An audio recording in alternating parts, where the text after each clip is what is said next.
কি হয়েছে মাঝি? কিছু না বৌমা।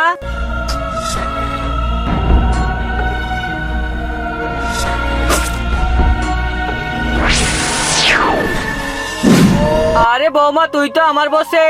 আরে হ্যাঁ মাঝি, আরে যা তুই ছাদে থেকে লাফ মার। ঠিক আছে মাঝি।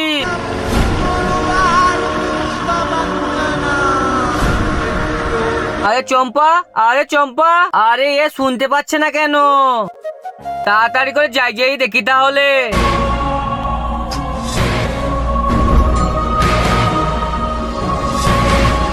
তার আগে তুমি যদি শয়তানকে ঘৃণা করো আর বাবাকে ভালোবেসে থাকলে এই ভিডিওতে লাইক করে চ্যানেলটা সাবস্ক্রাইব করে দিবে আর কমেন্টে আই লাভ বাবা লিখবে। আর তুমি যদি লাইক সাবস্ক্রাইব না করো তাহলে আমি বুঝে যাবো তুমি শয়তানকে ভালোবাসো। আরে চম্পা, তুমি এটা কি করতে যাচ্ছিলে? আরে আমি এখানে কি করে চলে আসলাম? আমি তো শুয়েছিলাম। আমার জাদু তো নষ্ট হয়ে গেল, আমার বেটা যেন না জানতে পারে।